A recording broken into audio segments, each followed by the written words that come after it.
Hello, and welcome to our final edition of Term 3's newsletter. Today, I'm going to do a special newsletter where we focus on our school's NAPLAN results. And I'm joined by the leader of Learner Analytics and Growth, Tim Adams. Tim, welcome. Thank you for having me, Mark. Thank you. Tim, I guess I should ask you, how are you? I'm doing well. Yeah. Are you okay? I'm okay. That's good to hear. Thank you, Tim. So, Tim, thank you for all the great work that you do with analysing our NAPLAN data. Can you share with our parents how NAPLAN has changed over the years? Yeah, so just recently there's been 4 key changes to NAPLAN, especially moving into this year. It's been online. So it's now known as NAPLAN Online. Yep. So going on the days of paper and pen, with the exception of Year 3 writing, that's still paper and pen. All the other tests for all other year groups are now done completely online, with the intention of it being marked quickly and for us to get the results as soon as possible for us to use and to put into action. Yeah. Another one of the key changes is that it's now adaptive.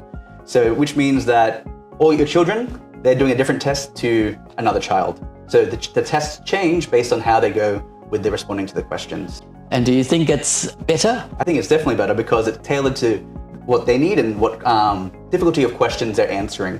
So the whole point of the NAPLAN is not for them to get 100%, but to try and find their limits. So by personalizing the test to them, it's a more accurate way of doing that. Wow. And Tim, can you explain to our parents, how do we use NAPLAN data at Santa Sophia? Yeah, so we use NAPLAN in a whole bunch of ways as part of our using of data in general.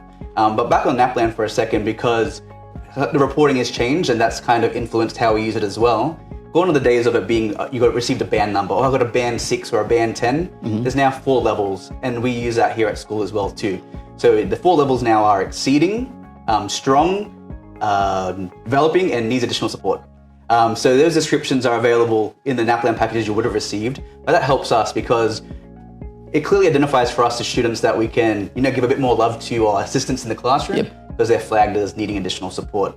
And also we use NAPLAN in a bit more of a broader sense at the aggregate level to look at trends and points of comparison to other schools like us and to the national average and the state average. And from all that, after myself and others do some analysis, that informs our whole school agenda in learning, but also the everyday classroom and what the teachers are doing for each individual student. Wow. Parents, you can see how busy Tim is in his portfolio.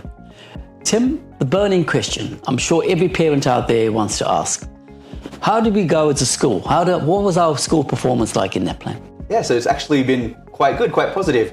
We've been on the up. So with NAPLAN this year, unfortunately, we can't do direct comparisons to last year. So if your child, for example, got a 540.3 on reading, you can't look at that score from last year and compare it. So it's a brand new timeline for us, but our performance was quite good when we compare ourselves to other schools and to the state average. So historically, we've been easily beating the national average, but this time we've far surpassed the state average too, which is typically better than the national average. So we're looking quite good.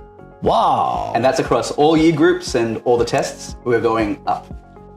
Absolutely wonderful. That's good news for me as a school principal. Yes. And I guess for the parents out there, it's great news. Definitely. And sorry, just on some more of those strengths, because I want to talk about how great we're doing here. Writing has been our strength historically for a long time as well, and continues into this year, 2023, where our writing has been our best out of all the tests, all the domains. In fact, that Year 7 writing is actually one of the top performing schools in the whole diocese. Wow. Yeah, we're surpassing quite a few of our schools in Parramatta. Wow, amazing. Yes. And writing is key because the HSC is still a written exam. And if you've got strong writing skills, then it follows on that, we set our students up for achieving success. Yes, and we're doing so even all the way back into Year 3, where we have 90% of our students being in strong or exceeding. Wow. Back in Year 3 with writing. Amazing. And Tim, just to finish off with, can you just give us a snapshot of our NAPLAN results? Yes, so it's important to realize that NAPLAN is useful for us as a school, but it doesn't provide the whole insight into the whole child. So we use NAPLAN in addition to all of these other data sets too, which I know you, Mark, are very passionate about. It's a big part of your vision on how we use NAPLAN. Correct. That it's not the be-all and end-all, or my student or my child's story is strong and they're strong, that's it, that's the end of the day, that's the end of the story. We use that as one part of the whole story. So we use all different data sets, such as their reports, teacher observations. We use PAT-R and PAT-M, which is similar to NAPLAN. We use a whole bunch of data to give us the whole image of the child. Wow. Folks, I am blessed to have Tim Adams, leader of Learner Analytics and Growth on my staff. Tim, well done. Thank you very much, Mark. Thank you. Hello, my name is Meaghan Staples and I'm the Partnership and Pathways Coach at Santa Sophia Catholic College. So today I'm with our Year 12 students who are going to tell you about their good news of their early offers. So in this newsletter, we're combining the From the Classroom and the Spotlight together. So early entry schemes are available to students to gain access to university prior to sitting their HSC examinations. So far in our first cohort of Year 12 students at Santa Sophia, we have 39% of the students who've received an early offer to study at university in 2024. So today we are joined by 4 of those students. So we have Jessica Bollard, Nicholas Hallal, Keira Gaul and Anthony Theodosiadis. So each of them are going to speak to you about their course that they've got into as well as how they're feeling about that.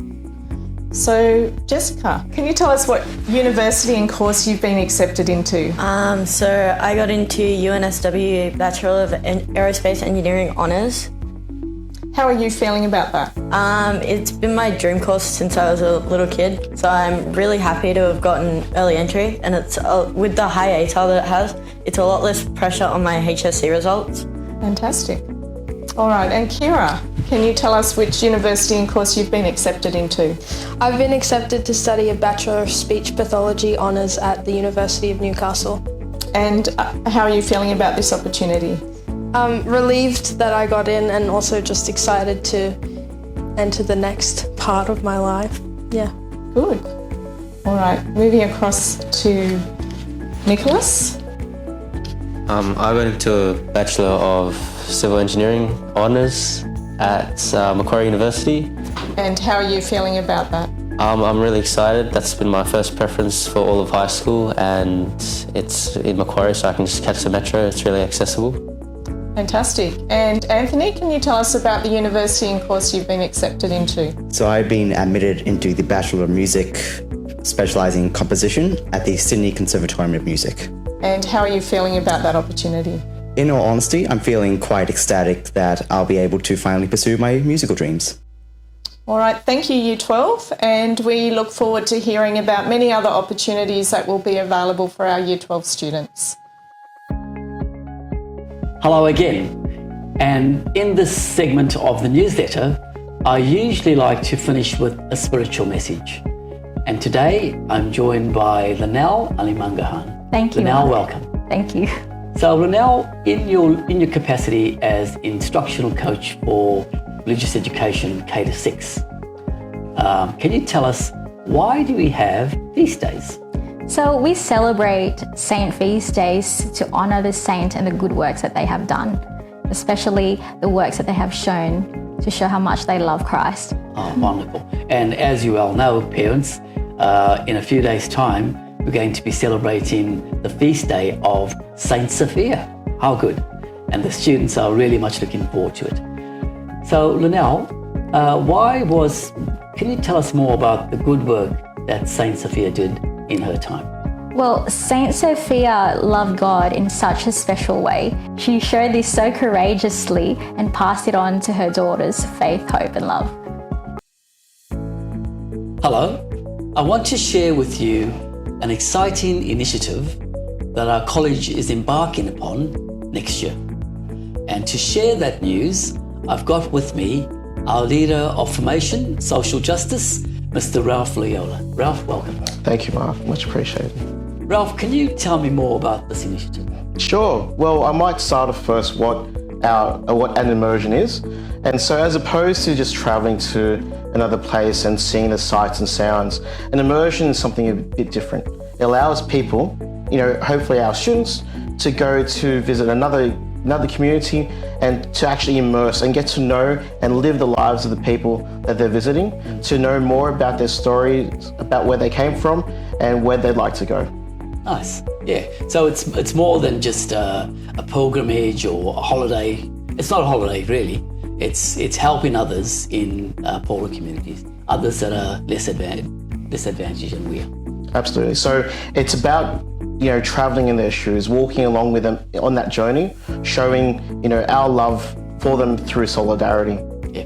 And Ralph, last Monday we had a webinar for those parents or students who are interested in this immersion. And where is the immersion to? Oh, so the immersion's actually to the Philippines. So we'll be traveling to the Philippines next year to one of the main cities there, Manila.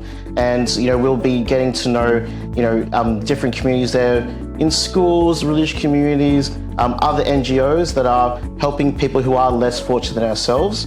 And, you know, getting to know who they are and how we might be able to help them, you know, as, you know, our family in this world. And I guess that this information you shared with those interested parents and students last Monday. Now, where can parents access details of the immersion? Sure. So our webinar was held the previous Monday, and understandably, you know, parents are very time poor and they had other commitments. So we've actually made a recording of that webinar, and we're going to make it available on our parent support hub. It's going to be available online for them to watch at their leisure, and provide all the details about the upcoming immersion that is being presented and supported by Catholic Mission. Wow, okay. So that's the Parent Support Hub, which is on our website, as you well know. Thank you, Ralph. Thank you so much, Mark. Thank you, parents, and we'll see you next time. Bye for now.